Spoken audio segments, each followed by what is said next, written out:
छोटों को प्यार, बड़ों को प्रणाम। सबसे पहले तो आप दोनों का बहुत बहुत स्वागत है जी। थैंक यू जी, थैंक यू। ये Rohit Duggal, RD nights and Sparsh entertainment की तरफ से जो कल शो किया जा रहा है for Sydney people, I think it's going to be lovely show. तो जैसे मैंने सुना है जसपाल भट्टी जी का बहुत बड़ा हाथ रहा है जो आपका टैलेंट, छुपा हुआ टैलेंट बाहर निकालने में।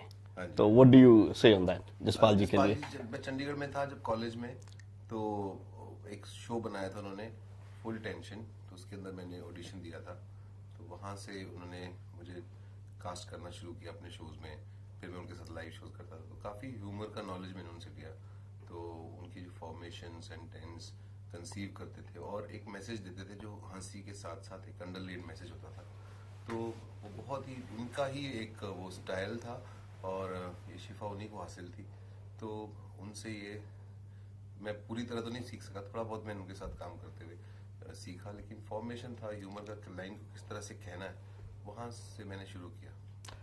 फुल टेंशन बेशक उसका नाम रहा हो, but in fact that was the tension reliever. हाँ जी, तो वो टेंशन देने की बजाय वो टेंशन लेके वो डिस्ट्रीब्यूट करते थे। रिलीव टेंशन लेते थे वो। खुद भी इस बात टेंशन। की लोगों को बहुत आसान है, would sit on scripts and write every day. Patti साहब, this is for you, we all still remember you. We love you very very much. Kiku ji, आपका सफर शुरू हुआ जोधपुर से। जोधपुर से लेके मुंबई की जो जर्नी आपकी, इनकी वाया चंडीगढ़ हुई, आपकी जोधपुर से मुंबई डायरेक्ट हुआ?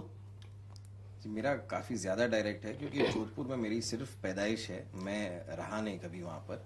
मैं वो पैदाइश है उनकी, वहां रहे नहीं है वो, आप ऐसी सीरियसली ले रहे हो। तो मैं मुंबई में ही पला बड़ा हूँ। पर हाँ, ये एक्टिंग की लाइन में आना भी बहुत ही ऐसा कोइंसिडेंस है क्योंकि मैं मेरे पिताजी हम मारवाड़ी बिजनेस फैमिली से बिलोंग करते हैं। वहाँ पे बड़ा चलन है कि हेलो, पैसा ले सकते हैं उधार इनसे, काफी बड़े लोग हैं, इनके पास पैसा बहुत है। फैमिली में एक्टिंग के बारे में ज्यादा जानकारी किसी को नहीं। पर मैं सबसे ज्यादा वेरी फ्रैंकली बताऊं तो मैं एक्टिंग की लाइन में इसलिए आया कि मैं पिताजी के ऑफिस में जाना नहीं चाहता था। वहां पर बड़ा ये है कि 18-20 साल की उम्र में आप अपने फैमिली बिजनेस में आना शुरू कर देते हैं। पिताजी भी इंसिस्ट करते हैं कि आओ ऑफिस आओ ऑफिस आओ। बस मैं ऑफिस से बचने के लिए बिजनेस में लगा लो कोई। मैं अपने पिताजी के बिजनेस से बचने के लिए आया हूँ इस लाइन में। बस अंकल मुझे गोद ले लो। अंकल तैयार बैठे हैं भाई। आप दोनों कई तरह के किरदार निभा रहे हैं जो अभी चैनल पे शो हो रहा है, the Kapil Sharma show, very very popular show. और मैं देख रहा हूं भी आप दोनों उस शो की बहुत बड़ी जान है। आपका जो बम्पर बन के आके वो चोटी निकालते हैं लुप्पी में से, वो तक लोग नोटिस करते हैं। मुझे किसी ने बोला जाके उनसे वो जरूर बोलिएगा, वो भी एक स्टाइल है। इतने सारे किरदार निभाते हुए ऑल ऑफ ए सडन आपको स्विच ओवर करना पड़ता है डिफरेंट किरदार में। सबसे करीब आपके दिल से कौन सा किरदार है? आपने गुत्थी निभाया, आप अभी डॉक्टर मशहूर गुलाटी तो डेफिनेटली मशहूर है ही है। मेरे दिल के दोनों करीब है कैरेक्टर। इवन रिंकू भाभी और संतोष, हम लोग भाभी ननद कैरेक्टर प्ले करते हैं उसके अंदर, वो भी मेरे बहुत, मैं उससे बहुत इंजॉय करता हूँ। सब अपने अपने ये तो बच्चे से वैसे सवाल पूछते हैं ना कि मम्मी पापा में से दोनों को कौन अच्छा लगता है बेटा, तो ना अच्छा लगता है पापा। तो एक कभी बहुत रेयर बताते हैं बच्चे। मुझे लगता है जो कैरेक्टर कनेक्ट करता है ऑडियंस से, तो वो अपने आप अच्छा लगने लगता है। और दूसरा वो जो अच्छा लगता है वो कनेक्ट करता है, दोनों चीजें साथ ही। सारे कैरेक्टर अच्छे लगते हैं मुझे। नहीं, ये तो आपने घुमा के डिप्लोमेटिक सा जवाब दे दिया ना। डिप्लोमेटिक नहीं, हाँ, अपने बच्चों अच्छा, की आपको इन सब कैरेक्टर्स में से सबसे पहले एक कैरेक्टर करना हो तो कौन सा करना पसंद करेंगे? आजकल जो कर रहे हैं अभी, मैं बहुत एंजॉय करता हूँ डॉक्टर मशहूर गुलाटी का कैरेक्टर प्ले करना। मशहूर doctor Mashoor Gulati. Sydney, be ready tomorrow, doctor Mashoor Gulati is here with the clinic. ठीक है जी। नहीं, वैसे ही काफी एक्टर्स हैं, लेकिन मैं लार्जली जिस टाइप का काम करता हूँ, मुझे हमेशा लगता है कि बहुत हमारी इंडस्ट्री में होता है कि स्लॉट कर देते हैं बड़े जल्दी से कि भाई ये कॉमेडी है तो ये कॉमेडियन, और ये तो मुझे लगता है कि मैं एक एक्टर हूँ, मैं अलग अलग टाइप का काम करना चाहता हूँ और कर सकता हूँ। तो इसलिए मुझे फिर अपने प्रोफेशन में अगर मैं देखता हूँ तो मुझे परेश रावल, बमन ईरानी, ये कलाकार बड़े अच्छे लगते हैं। ये इस हर टाइप का काम करते हैं, ये कॉमेडी भी करते हैं तो बहुत ही अच्छी करते हैं, और कुछ और भी करते हैं फिल्मों में तो वो भी बड़े सफाई के साथ करते हैं। तो आई फील के ये जो स्लॉटिंग कर देते हैं हम अपने आप को ही, और विद इन द इंडस्ट्री होती है जबरदस्ती के कि ये कॉमेडियन है, तो बस अब इन्हें काम भी वैसा ही ऑफर किया जाएगा क्योंकि ये वो काम अच्छा करते हैं, तो माना कि हम वो अच्छा करते हैं, लेकिन ये बात नहीं है कि हम दूसरा नहीं करते या नहीं कर पाते, तो करना चाहेंगे। तो लाइक दैट, उस हिसाब से I think Boman Irani, Paresh Rawal, that kind of category, that is the kind of work that I wish to do. भाई मैं तो अपने पिताजी के ऑफिस में बैठा होता, कुछ कर रहा होता। नहीं, वहीं से तो आप भागे हैं, तो इसलिए वो तो आप नहीं बनते। नहीं, मैं जाना तो पड़ता मुझे, मैं होता वहीं पर, काम शायद नहीं अंकल, करता, मतलब ही बेटा आपका पिताजी इधर के सहारे पे successful हो गया, चल रहा पैसे हूँ। कमा रहा है, तो अभी उधर चल रहा है, नहीं होता तो उधर उधर होता। वाह अंकल, मैं आपके यहाँ ही होता अगर आप मेरे को। चलो कोई नहीं। अंकल जी, पहले तो वापस ऑफिस में बिठाना शुरू करो इनको। नहीं, क्यों बिठाना, इतने लोग करोड़ों लोगों को हंसाते हैं। अंकल जी नहीं बिठाइए। करोड़ों लोगों को हंसाते हैं ये, और इतनी स्माइल देके लोगों को सुलाते हैं, इतना स्ट्रेस कम करते हैं। और बड़ी बात है, मेरे को क्यू भी राइट टाइम पे देते जब हम तो बड़ा इंपॉर्टेंट होता है। अगर आप क्यू गलत दे दो ना, मैंने इनको क्यू गलत दे दिया, इन्होंने मुझे क्यू गलत दे दिया लाइन में, तो सारा जोक फ्लैट हो सकता है। तो हम लोग एक दूसरे से लड़ते नहीं है, बहुत बहुत रेयर लड़ते हैं। उनको मालूम है जरा से लड़े तो इतने एक्ट खराब कर देगा स्टेज के ऊपर। अच्छा, अगर आप आर्टिस्ट नहीं होते तो क्या होते? मेरे को लगता है मैं ऐसा ही होता, बट ये है कि अभी आज टीवी पे काम कर रहा हूँ, तो शायद गली में नुक्कड़ पे कुछ तमाशा दिखा रहा होता डमरू लेके। I would have been the same, but और नहीं तो अगर वो भी ना होता, आर्टिस्ट भी ना होता, तो I think I would have been a teacher somewhere. Teacher. तो मैं एक बात को बहुत लंबा बोलता रहता हूँ, रिपीट करता रहता हूँ। तो टीचर्स भी होते हैं ना कि एक सामने वाला लेसन समझता नहीं है, समझाते रहते हैं। जब समझ भी जाता है तो भी उसको मैं अग्री भी कर। आई थिंक टीचर होता है, मुझे बड़ा अच्छा लगता है। जैसे टीचर का प्रोफेशन जो होता है, तो बहुत ही रिस्पेक्टेबल प्रोफेशन है, और आप लोगों को ज्ञान बांटते हैं बच्चों को, और वो कुछ बनते हैं। साथ ही हर साल डॉक्टर का भी प्रोफेशन, पर क्या बना दिया ये वाला डॉक्टर कोई ना बने। नहीं, ये वाले तो मशहूर वाले डॉक्टर है ना। और हर साल उनकी क्लास में बच्चे बदलते हैं, तो आप नए बच्चे आते हैं बड़ी, तो हर साल सारे बच्चे नहीं, कुछ बच्चे होते हैं अगले साल भी वही होता है, मोस्ट ऑफ द किड्स।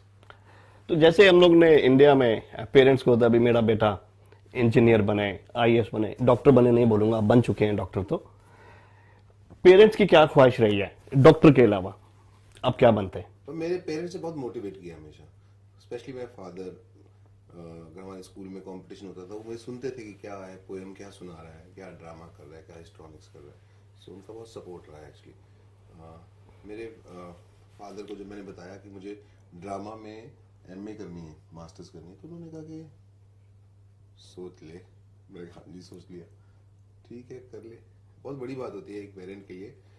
उस जिस फैमिली में, जैसा कि कीकू जी की फैमिली से भी कोई नहीं था इस फील्ड में, और हमारी फैमिली में भी कोई नहीं था, तो बच्चे को लगता है कि यार सेटल कैसे होगा इस प्रोफेशन में। बिजनेस का तो मालूम है अंकल को कि ये बिजनेस है, मेरे फादर बैंक में काम करते हैं, उनको मालूम है कि ये बैंक में जॉब करते हैं तो ऐसे ऐसे होता है, तो you would guide in a certain way.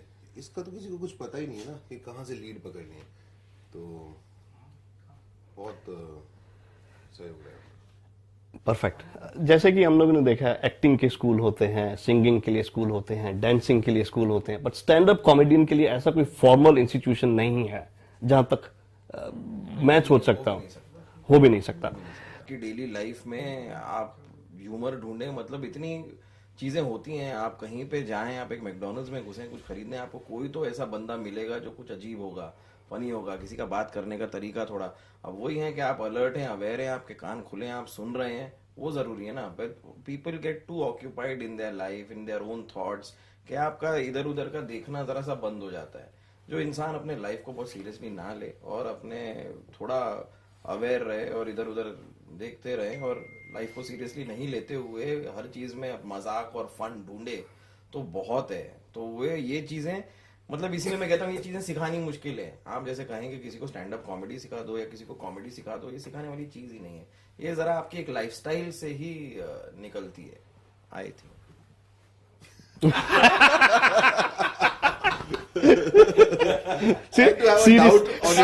Serious side of Kiku ji. To also have a doubt on yourself. सारा बोल के I think. So doubt is very important. बिल्कुल सही कहा कीकू जी ने।